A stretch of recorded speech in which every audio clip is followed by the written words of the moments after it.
Hello everyone, welcome to Kyara success shot. Kyara success shot में आप सभी का बहुत बहुत स्वागत है। तो आज की यूपी लोअर 2 इंटरव्यू 2016 की क्लास में हम लोग करने वाले हैं एक ऐसा इंपॉर्टेंट टॉपिक जो कि हर स्ट्रीम के बच्चे के लिए इम्पॉर्टेंट है।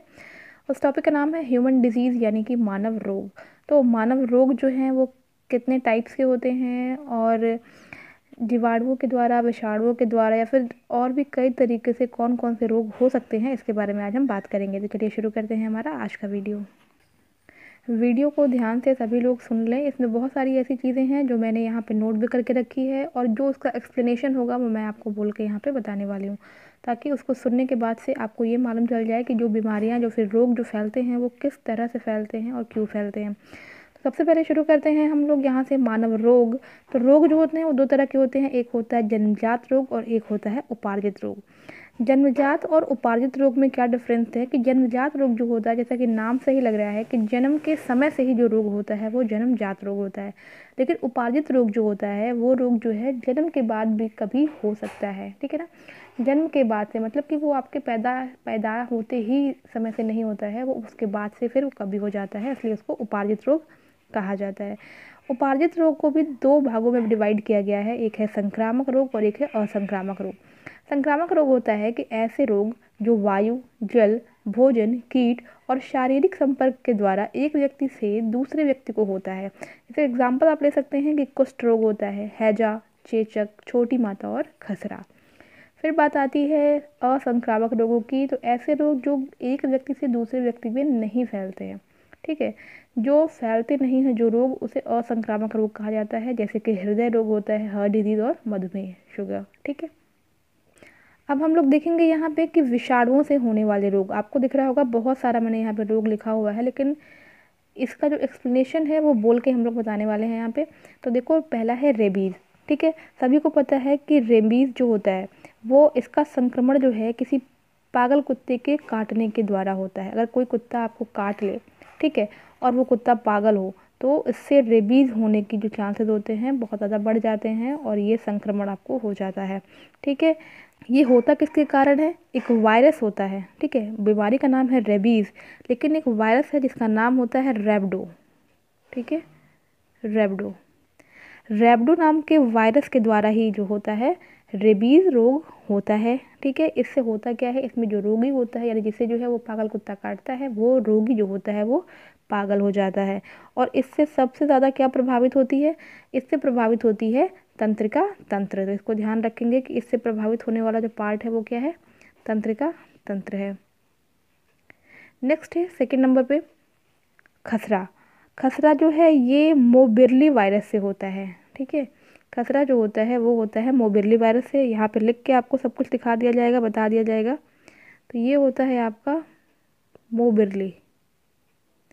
खसरा जो होता है वो मोबिरली वायरस से होता है। यह वायु जनित रोग है, ठीक है। इसको ध्यान रखना है कि ये वायु जनित रोग है और इस रोग के द्वारा शरीर पर लाल दाने निकल जाते हैं, ठीक है। इसके बाद से आता है हर्पीज़। हर्पीज़ क्या होता है? ये एक हर्पीज़ नामक विषाणु से ही होता है।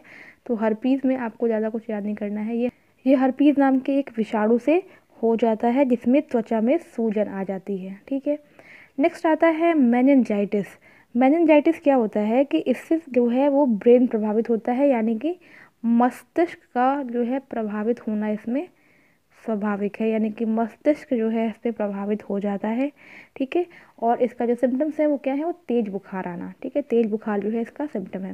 नेक्स्ट आता है पीलिया या फिर जिसे जॉइंडिस भी कहते हैं।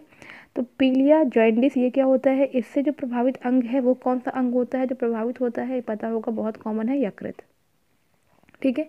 यकृत जो है वो पीलिया से प्रभावित होता है। इसमें रक्त में जो पित्त वर्णक होते हैं वो अत्यधिक चले जाते हैं, जिसके कारण जो होता है जो टॉयलेट होती है वो येलो होने लगती है, इसीलिए इसे जो है पीलिया कहा जाता है। नेक्स्ट आता है आपका ट्रैकोमा, ठीक है। ट्रैकोमा, ट्रैकोमा मैंने यहाँ ट्रॉ लिख दिया है, तो इसको आप इस पर एक ही मात्रा लगा लीजिएगा, ट्रैकोमा। ट्रैकोमा जो होता है इसमें सबसे ज़्यादा प्रभावित जो अंग होती है वो होती है आँखें, यानी कि आइज़, ठीक है। आँख जो है प्रभावित अंग है इसमें। और इस रोग में होता क्या है, जो कार्निया होती है उसमें वृद्धि हो जाती है, ठीक है, जिससे रोगी जो है वो क्या हो जाता है? निद्राग्रस्त हो जाता है, तो ये होता है ट्रैकोमा। फिर आता है पोलियो। पोलियो के बारे में सभी लोगों को पता होगा, फिर भी बताया जा रहा है कि यह रोग जो है निस्यंदी विषाणु के कारण होता है। ठीक है, होता क्या है इसमें कि इसमें जो है रीढ़ की जो हड्डी होती है और जो आंत की कोशिकाएं होती हैं वो नष्ट हो जाती हैं। फिर आप देख लीजिए इसमें क्या क्या है। इसमें फिर आपका पोलियो हो चुका आपका। अब आती है बात एड्स की। तो एड्स की बात अगर आ रही है तो एड्स के लिए जो है सबसे पहले एड्स का फुल फॉर्म भी जानेंगे। ठीक है, AIDS। तो सबसे पहले ए से क्या होता है, ए से होता है एक्वायर्ड। ठीक है, आई से होता है इम्यूनो, डी से डिफिशियंसी और एस से सिंड्रोम। तो एड्स का फुल फॉर्म समझ में आ गया होगा, एक्वायर्ड इम्यूनो डिफिशियंसी सिंड्रोम। ठीक है, विषाणु का नाम इसमें क्या होता है एड्स में, इसमें विषाणु का जो नाम होता है वो होता है HIV। ठीक है, इसमें जो नाम होता है विषाणु का वो होता है HIV। और HIV का जो फुल फॉर्म होता है वो होता है ह्यूमन इम्यूनो डिफिशियंसी वायरस। लक्षण क्या है इसका, लक्षण होता है कि रोग प्रतिरोधक क्षमता जो है वो कम हो जाती है। ठीक है, तो एड्स में जो है संक्रमित रक्त के कारण भी, नशीले पदार्थ के अधिक सेवन से भी, एड्स से ग्रसित माँ से बच्चे को भी जो है ये बीमारी फैल जाती है। इसके बाद से बात आती है चेचक की, जिसे स्मॉल पॉक्स कहते हैं। ये भी जो है विषाणु जनित रोग है और विषाणु जो होता है वो है वेरियोला। ठीक है, विषाणु का नाम है वेरिओला। इसके द्वारा जो है ये बीमारी फैलती है और इससे पूरे शरीर में बहुत ज़ोर का दर्द होता है और शरीर में लाल लाल दाने निकल जाते हैं। इसके बाद से आती है बात डेंगू ज्वर की। तो डेंगू ज्वर जो है एकदम बुखार से ज़्यादा, मतलब सबसे ज़्यादा जो है इसमें बुखार ही आता है डेंगू ज्वर में। ठीक है, और इस रोग में बुखार होने के साथ साथ आँख में, सिर में और जोड़ों का दर्द भी जो है बहुत ज़्यादा उत्पन्न हो जाता है। फिर आती है बात छोटी माता की, यानी कि चिकन पॉक्स। ये भी जो है आपका वेरिसेला वायरस से ही उत्पन्न होता है और इससे जो ग्रस्त व्यक्ति होता है उसे भी जो है हल्का बुखार हो जाता है, शरीर में दाने निकल जाते हैं और उसमें से पानी भी निकलने लगता है। उसके बाद से बात आती है इन्फ्लुएंजा की। ठीक है, तो यह रोग जो है मिक्सो वायरस से होता है। जो इन्फ्लुएंजा होता है, ठीक है ना, इन्फ्लुएंजा ये मिक्सो वायरस से होता है। इसको ध्यान रखेंगे किस वायरस से होता है, और इससे पूरा शरीर जो है वो प्रभावित हो जाता है। इतना आपने समझ लिया है कि ये हैं विषाणुओं से होने वाले रोग। अगर डेंगू ज्वर की बात करें तो डेंगू ज्वर जो है वो मादा एडिस एजिप्टी मच्छर के काटने से फैलता है, तो इसको ध्यान रखेंगे। और इसके कारण जो है मानव शरीर में प्लेटलेट्स की जो है बहुत ज़्यादा कमी हो जाती है, तो इससे जो है डेंगू ज्वर होता है, इसको आपको ध्यान रखना है। फिर आती है बात नेक्स्ट जीवाणुओं से होने वाले रोग। जीवाणु से जो होने वाले रोग हैं उसके बारे में भी आपको मैं बता दूं। यहाँ पे देखिए लिखा हुआ है प्लेग, टाइफाइड, टिटनेस, डिप्थीरिया, कुष्ठ, हैजा, काली खांसी और निमोनिया। प्लेग की बात करते हैं तो ये जो है बैसिलस पेस्टिक नामक जीवाणु से होता है। इसको भी लिख दे रही हूँ, बैसिलस पेस्टिस। ठीक है, जीवाणुओं से होने वाला रोग है, बैसिलस पेस्टिस नामक जीवाणु से ये होता है। और अगर प्लेग की बात करें तो ये जो है मानव में बहुत तेज़ी से फैलने वाला रोग है। ठीक है, इससे शरीर पर जो है गिल्टियाँ निकल जाती हैं। फिर आती है बात टाइफाइड की। तो टाइफाइड जो है ये किससे होता है, तो ये जिस जीवाणु से होता है उसका नाम है सॉल्मोनेला टाइफोसा। कैसे लिखेंगे, सॉल्मोनेला। ठीक है, सॉल्मोनेला टाइफोसा, टाइफाइड से बना है ये टाइफोसा। ठीक है, इस जीवाणु से ये जो है उत्पन्न होता है और इसमें जो है आंत का, इसे जो है हम लोग आंत के बुखार के नाम से भी जानते हैं। ठीक है, ये रोग कैसे होता है, पानी की गंदगी से, खराब पानी से ही टाइफाइड हो जाता है। फिर नेक्स्ट आता है टिटनेस। तो टिटनेस की बात करें तो ये जो है बैसिलस टेटनी नामक जीवाणु से होता है। बैसिलस मैंने इसके पहले भी आपको बताया है। और टिटनेस में होता क्या है कि इसे हम लोग जो है तेज़ बुखार, शरीर में ऐंठन होने लगती है, जिससे सबसे ज़्यादा जो प्रभावित अंग होता है वो होता है तंत्रिका तंत्र। नेक्स्ट आता है डिप्थीरिया। डिप्थीरिया जो है ये किस जीवाणु से होता है, तो एक डिप्थीरिया नाम का ही जीवाणु होता है जिसका पूरा नाम होता है कोरोनी बैक्टीरियम डिप्थीरिया। ठीक है, कोरोनी बैक्टीरियम डिप्थीरिया नामक जीवाणु से ये फैलता है और इसमें गले में जो है वो कृत्रिम एक झिल्ली बन जाती है और सांस लेने में परेशानी होने लगती है। ठीक है, जिससे व्यक्ति की मृत्यु तक हो सकती है। उसके बाद से आता है कुष्ठ के बारे में सबने सुना होगा। ठीक है, ये किस जीवाणु के थ्रू फैलता है, तो ये फैलता है आपका माइक्रो बैक्टीरियम लेप्री नामक जीवाणु से। माइक्रोबैक्टीरियम लेप्री नामक जीवाणु से फैलता है। ठीक है, शरीर में चकत्ते पड़ जाते हैं। फिर आता है हैजा। तो ये किससे फैलता है? तो हैजा फैलता है विब्रियो कॉलेरा से।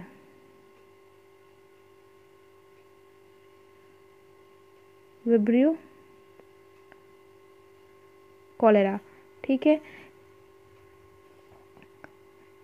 ये रोग जो होता है हैजा, ये मक्खियों के द्वारा फैलता है और इसमें रोगी को लगातार जो है दस्त व उल्टियाँ होने लगती हैं, जिससे शरीर में पानी की कमी हो जाती है।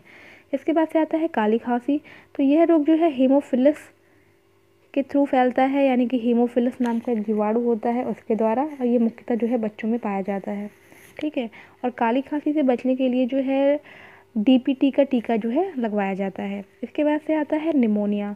तो ये जो रोग है वो ये डिप्लोकोकस न्यूमोनी, ठीक है, डिप्लोकोकस न्यूमोनी नामक जीवाणु से होता है। और इसमें जो क्या होता है, सबसे ज़्यादा प्रभावित जो अंग होता है वो होता है फेफड़ा। इसके बाद से आता है प्रोटोजोआ से होने वाले रोग। तो प्रोटोजोआ से होने वाले कौन कौन से रोग हैं उसको भी हम लोग देखेंगे।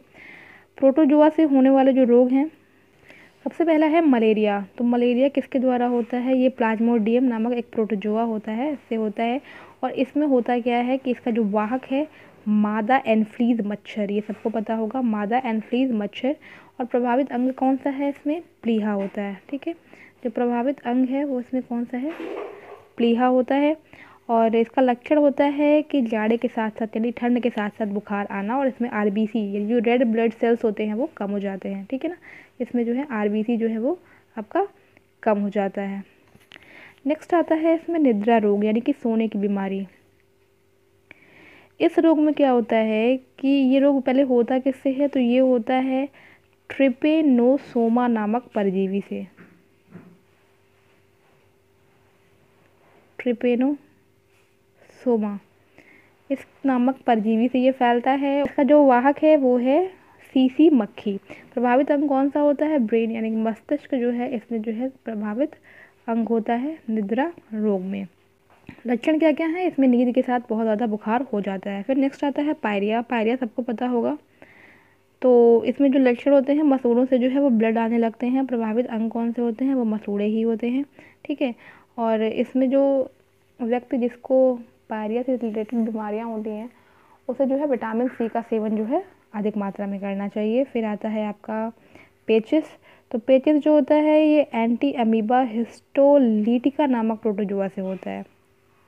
ठीक है, एंटी अमीबा हिस्टोलीटिका। हिस्टोलीटिका मैं लिख दे रही हूँ यहाँ पे,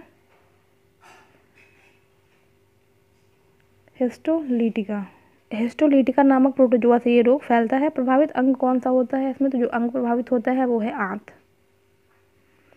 ओके, पेचिस के लक्षण क्या क्या होते हैं कि इसमें खून के साथ जो होता है वो लूज मोशन होते हैं। नेक्स्ट आता है सबसे लास्ट में इसमें आता है जो वो है काला ज्वर। तो यह रोग जो है लीशमैनिया नामक प्रोटोजोआ से होता है और इसका जो वाहक है वो भी मक्खी होती है और उसमें जो टाइप होती है वो होती है बालू मक्खी। प्रभावित अंग कौन सा होता है इसमें? तो काला ज्वर में प्रभावित अंग जो होता है वो होता है अस्थि मज्जा। ठीक है, लक्षण होते हैं तेज बुखार। उसके बाद से आता है कवक से होने वाले रोग। तो कवक से जो होने वाले रोग हैं वो हैं, देखिए कौन कौन से, गंजापन, दमा, दाद, खाज, एथलीट फुट। तो इसमें कौन कौन से हैं? गंजापन, यानी कि ये किस कवक से होता है? किसी कवक से ही होता होगा, तभी तो कवक से होने वाले रोग हैं। तो ये होता है टीनिया कैपिटिस नामक कवक से। ठीक है, टीनिया कैपिटिस यहाँ लिख दे रही हूँ, टीनिया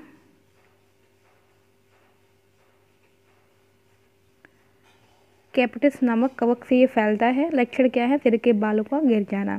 फिर आता है दमा। तो यह रोग जो है एस्परजिलस फ्यूमिगेट्स नामक कवक से होता है। तो थोड़ा टफ नाम है, अगर नाम ना याद हो पाए तो बस इतना याद रखें कि प्रभावित अंग कौन सा है। तो दमा से जो प्रभावित अंग होता है वो होता है फेफड़ा। फिर आता है दाद। तो दाद आपको पता है कि ये एक जो होता है कवक से ही फैलता होगा, और ये किससे फैलता है? लेरूकोमस नाम के कवक से, जिसमें त्वचा पर लाल रंग के गोले टाइप के जो है अजीब तरह के जो है निशान बन जाते हैं। ठीक है ना। फिर आता है आपका एथलीट फुट। तो इसमें जो है टीनिया पेडिस नाम के कवक से ये होता है, और इसमें जो है आप कहें तो ये एक त्वचा का संक्रामक रोग होता है। ठीक है, एथलीट फुट। तो ये थे कुछ ह्यूमन डिजीज़ जो कि आपके लिए सभी एग्ज़ाम्स और सभी इंटरव्यूज़ के लिए इम्पॉर्टेंट हैं। अक्सर पूछ दिया जाता है कि बताइए जीवाणुओं से होने वाले कौन कौन से रोग हैं। अगर नाम ना याद हो रहा हो कि किस जीवाणु से फैल रहे हैं, जो मेन है वो याद करें। उसके बाद से कौन सा अंग प्रभावित होता है और क्या होता है इस बीमारी से, ये चीज़ आपको पता होनी चाहिए। तो आई होप गाइस कि आपको वीडियो पसंद आया होगा। वीडियो पसंद आया हो तो वीडियो को लाइक शेयर ज़रूर करें और मेरे चैनल को सब्सक्राइब कर लें। तो मिलते हैं अपने नेक्स्ट वीडियो में। Till then take care and bye bye.